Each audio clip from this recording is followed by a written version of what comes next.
Oke, Bapak buka dulu. Assalamualaikum warahmatullahi wabarakatuh. Waalaikumsalam warahmatullahi wabarakatuh. Ya, sebelum kita mulai, kita doa dulu ya. Berdoa menurut kepercayaan masing-masing. Berdoa dimulai.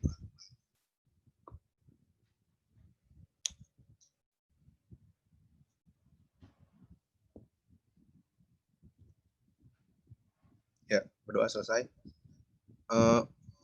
Buat teman-temannya yang belum ikut, yang belum join, diingetin ya. Bentar.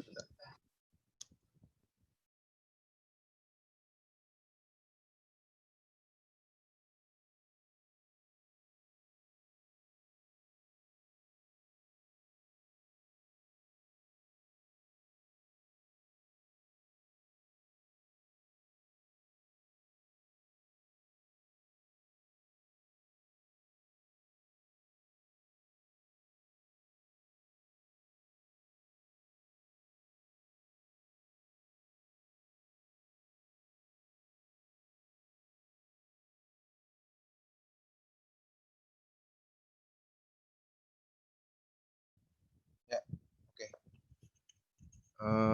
Sekarang kita mulai kelasnya. Ini udah semua belum sih? Kita total 39 ya? Iya, 39. 39. Terus ini partisipannya baru 27 termasuk Bapak. Jadi totalnya 26. Ya udah sambil nunggu kita sambil jalan aja ya. Sambil jalan penjelasan materi. Ini mohon maaf nih di sebelah rumah di sebelah Bapak ngerekamnya ini berdekatan sama orang lagi ngebangun rumah. Jadi kalau misalkan ada suara bor, ada suara palu, ya mohon maaf ya. Oke. Nah, minggu lalu itu kan kita ngebahas soal materi sosialisasi. Ya enggak? Ada yang masih ingat nggak sosialisasi itu apa?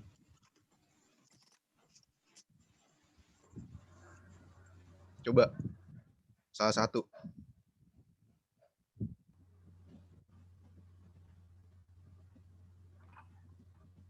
Mau ditunjuk apa? Sosialisasi.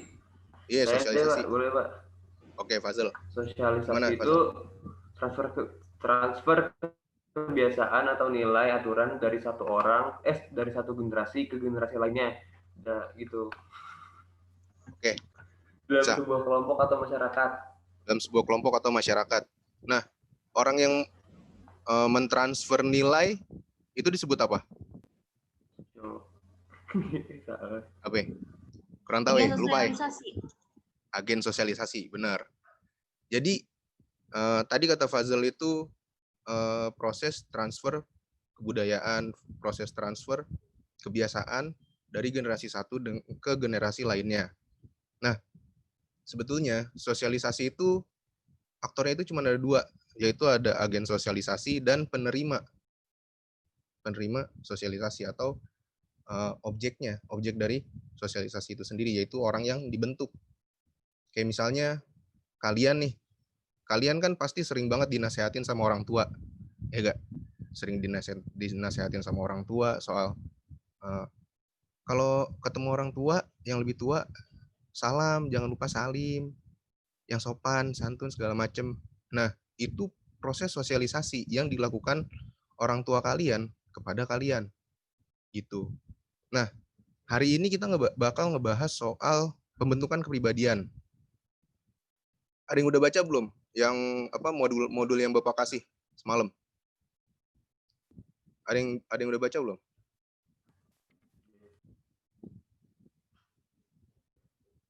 Coba. Belum ada yang baca? Belum, Pak.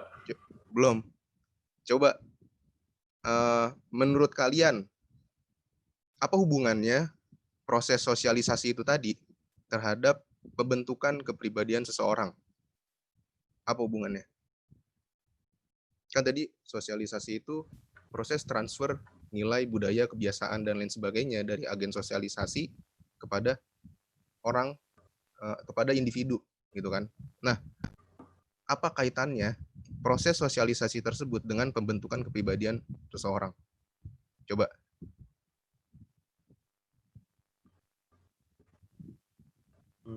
Coba, ada yang bisa jawab nggak? Bapak tunjuk ya. Zahidah Zahra.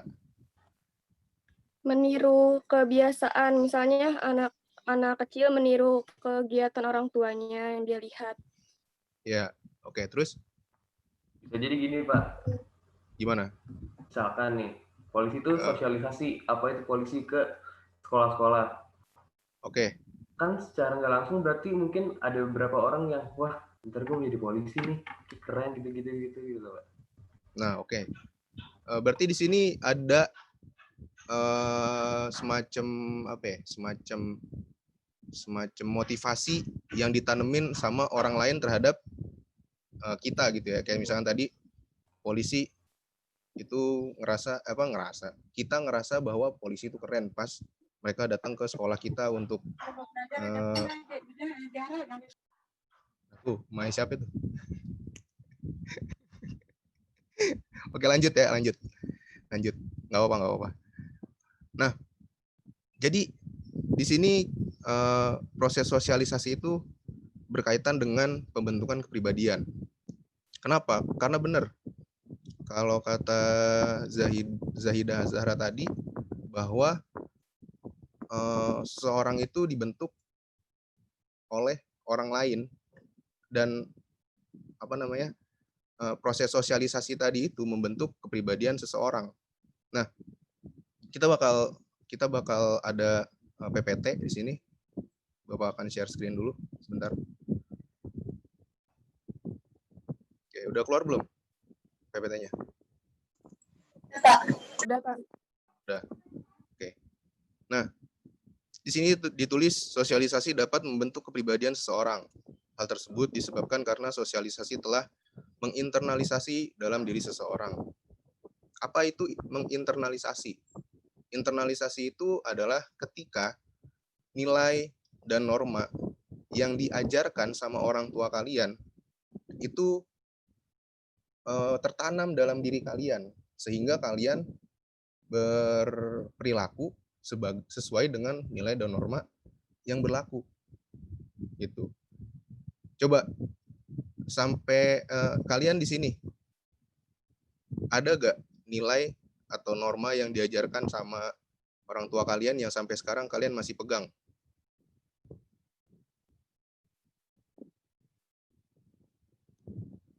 Apa kalian udah beda banget nih sama nilai dan norma yang diajarkan sama orang tua? Udah mulai ngebangkang, terus enggak ya? Anak baik-baik. Jadi, nah itu menginternalisasi. Jadi ibaratnya kalian tuh diajarkan sama orang tua, dan akhirnya hal itu tuh terus ada di dalam diri kalian. Nilai dan norma itu harus terus ada di dalam diri kalian. Makanya sosialisasi itu sangat berpengaruh dengan pembentukan kepribadian seseorang.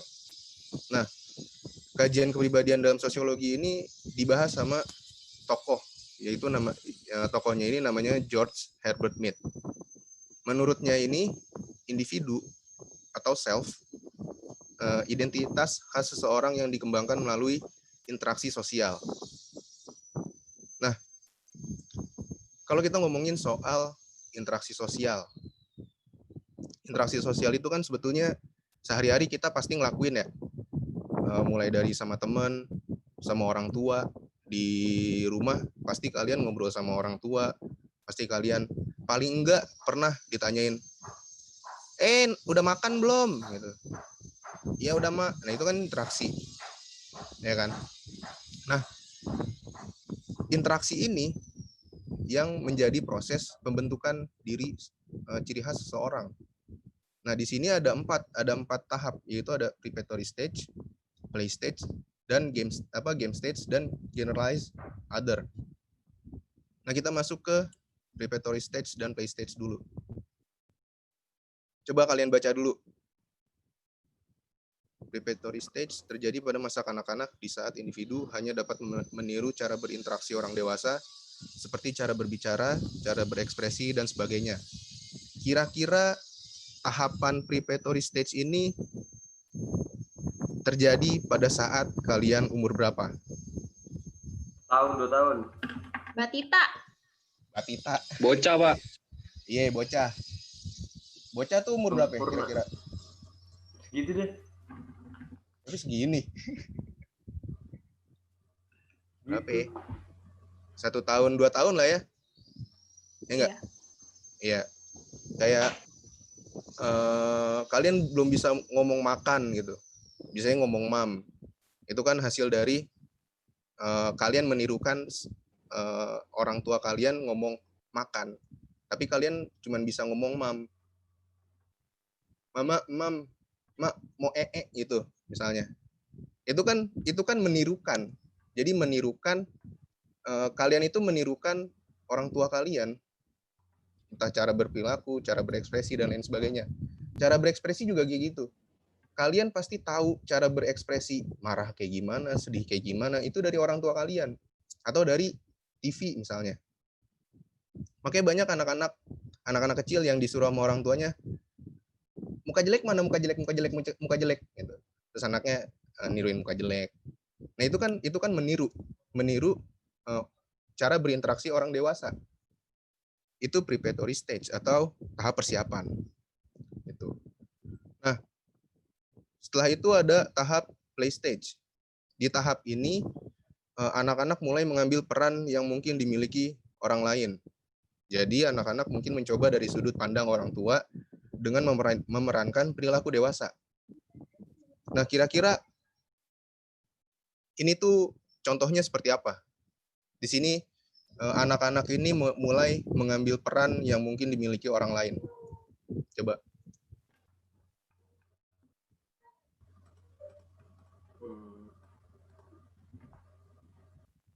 Coba gimana? Kayak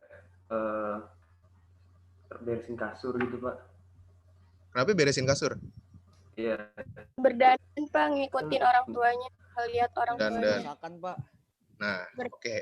Betul. Mengerjakan Betul, tadi ada rumah gitu. Mengerjakan pekerjaan rumah karena ngelihat orang tuanya, bisa. Terus tadi berdandan, bisa. Jadi itu terjadi mulai tahun berapa tuh kira-kira? 8 Di atas Batita 8 tahun, 10 tahun. 8 tahun 10 tahun. Ya kira-kira umur 4 tahunan lah ya. Kalau anak itu udah bisa ngomong kira-kira. Jadi di tahap play stage ini sebetulnya anak-anak itu mulai mengambil peran orang dewasa. Contoh paling simpel itu kayak misalnya kalian waktu kecil itu pasti pernah yang cowok pasti pernah pura-pura jadi polisi. Pistolnya pakai remote atau pistolnya pakai pisang misalnya. Terus pura-pura nembak kayak polisi gitu. Itu bisa dikatakan sebagai tahap play stage. Nah, tadi kalau kata Zahidah Az-Zahra dia bilang berdandan. Nah, berdandan juga termasuk. Berdandan itu misalkan si anak ngeliatin ibunya dandan. Nah, jadi si anak ini menirukan peran orang tua itu. Itu play stage. Jadi di sini tahap play stage ini anak itu mulai mengambil peran orang dewasa. Gitu. Itu play stage. Nah, kita lanjut ke tahap game stage. Di tahap game stage ini, anak-anak belajar untuk mempertimbangkan beberapa peran pada saat yang bersamaan dan bagaimana peran tersebut berinteraksi satu sama lain. Mereka belajar memahami interaksi yang melibatkan berbagai orang dengan berbagai tujuan. Nah, kira-kira kalau game stage ini apa? Di sini kata kuncinya itu anak-anak belajar untuk mempertimbangkan beberapa peran pada saat yang bersamaan dan bagaimana peran tersebut berinteraksi satu sama lain. Kalau bahasa gampangnya itu, di sini tuh anak-anak mengerti peran-peran pada Coba gimana kira-kira?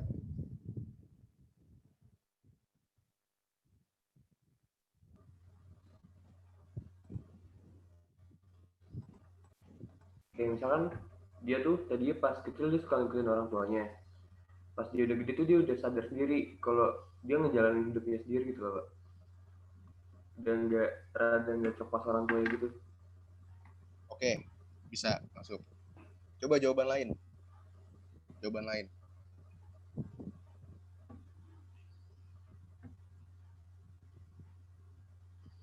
Coba Pak Lupi. Jawab Pak Lupi. Di saat usia 12-13 mungkin. Ya, di saat usia 12-13 gimana tuh? Mempertimbangkan beberapa peran. Contohnya organisasi Oke. gitu. Organisasi si anak ini maksudnya gimana tuh? Mempertimbangkan perannya itu. Jadi misalnya ada prioritas gitu. Yang pertama dia anak organisasi, habis itu di satu sisi dia ada lomba atau apa gitu. Jadi mempertimbangkan peran. Oke, maksudnya gitu. Ya, oke. Memprioritaskan peran gitu ya. Hampir nyerempet dikit.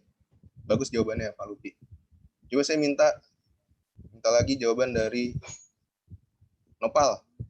Pal. Coba game stage ini tuh maksudnya itu seperti apa? Di sini kan dibilang anak-anak belajar untuk mempertimbangkan beberapa peran pada saat yang bersamaan dan bagaimana peran tersebut berinteraksi satu sama lain. Gimana tuh maksudnya, Pal? Seorang anak sudah menyadari sesuatu yang boleh dilakukan atau tidak? Ya, oke. Berdasarkan apa? Berdasarkan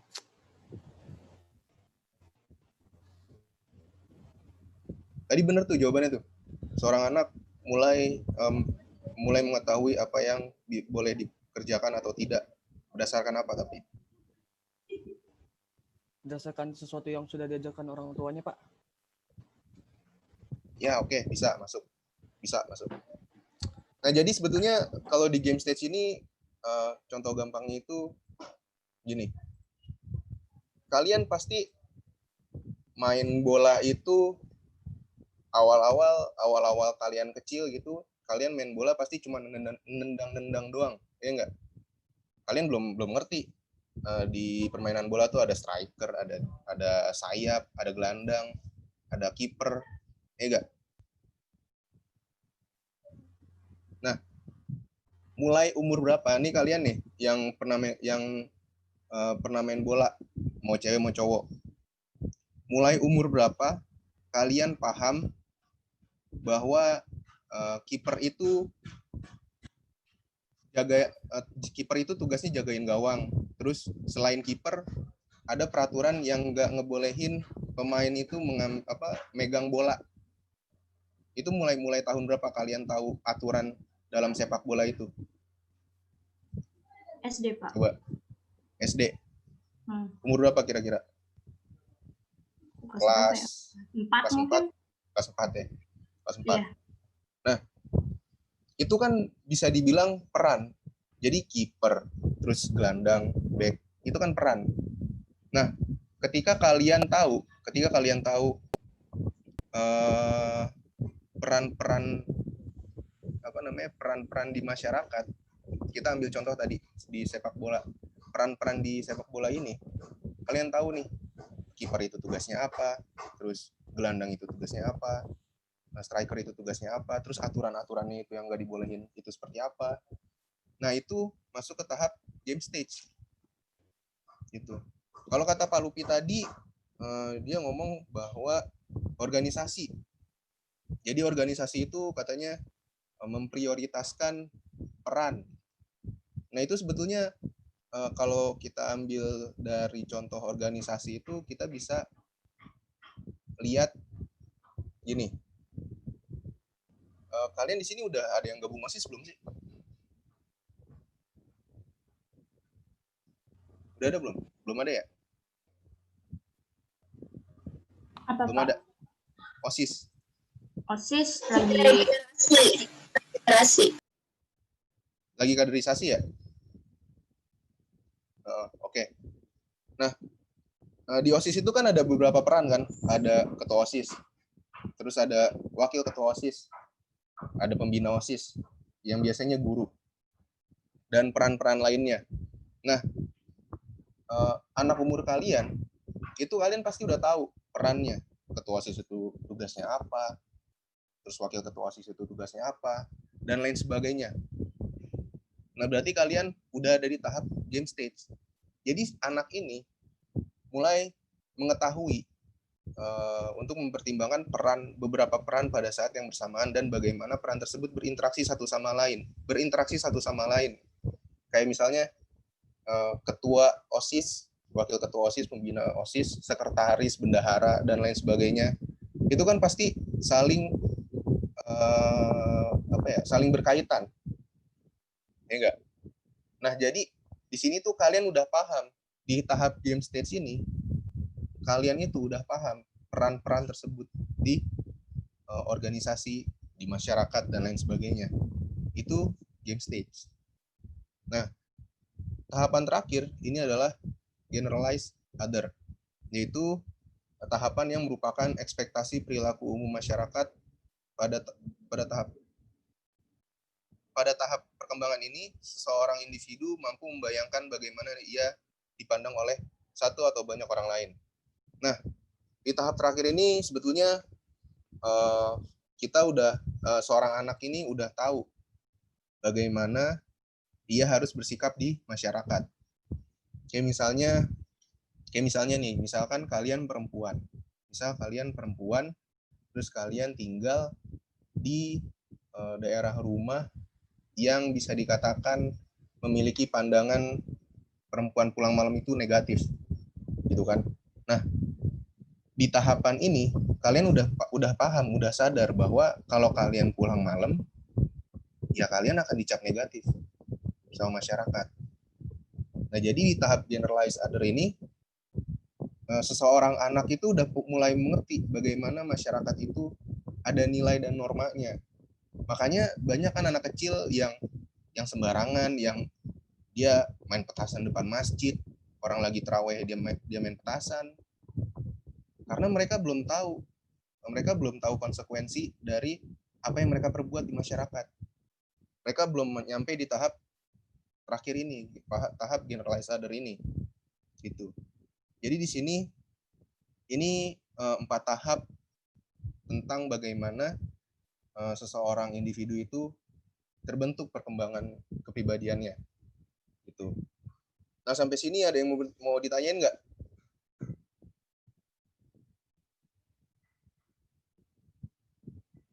Gimana?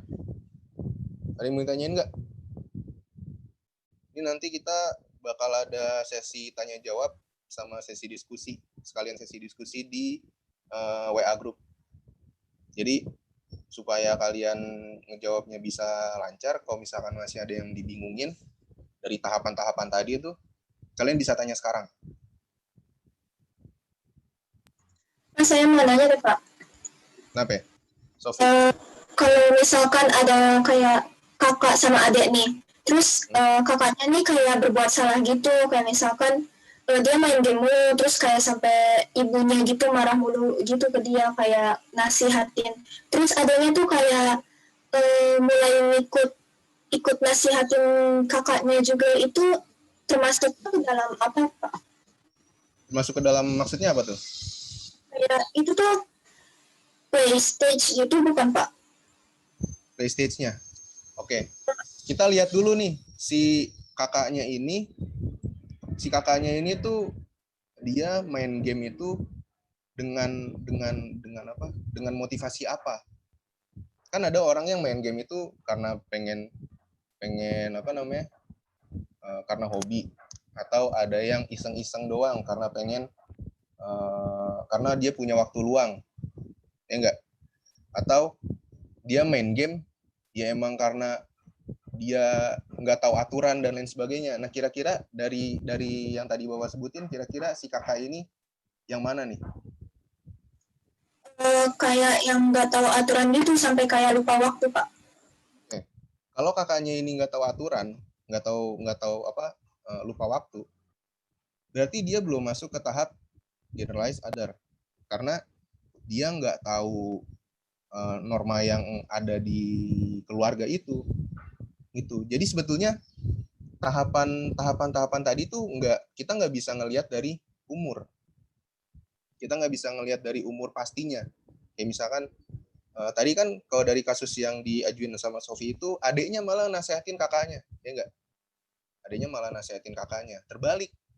Nah berarti di sini tuh kakaknya ini belum masuk ke tahap akhir, gitu. Kakaknya belum sadar bagaimana kalau dia main terus di rumah, main game terus, itu dampaknya itu seperti apa, dia belum sadar, gitu. Nah, kalau misalkan kita lihat dari fenomena sosiologinya, ini nih termasuk ke perilaku menyimpang, karena si anak ini dia main game terus tanpa kenal waktu kan. Nah, ini termasuk perilaku menyimpang. Nah, si adiknya ini melakukan kontrol sosial ke kakaknya yang menyimpang itu tadi. Gitu. Paham nggak? Paham. Makasih, Pak. Paham. Oke. Sama-sama. Ada lagi nggak yang mau ditanyain? Coba yang lain.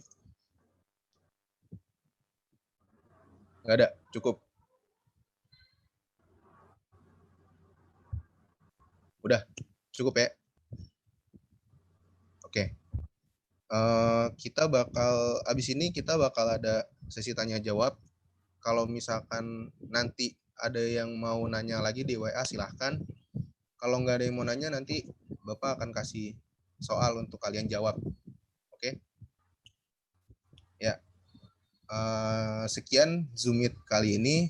Semoga ilmunya dapat dicerna. Terima kasih yang udah join. Wassalamualaikum warahmatullahi wabarakatuh. Kita move ke WA ya, ke grup WA. Warahmatullahi wabarakatuh, Pak. Waalaikumsalam, Pak. Terima kasih, Pak. Ya. Terima kasih, Pak. Ya. Langsung standby di WA ya.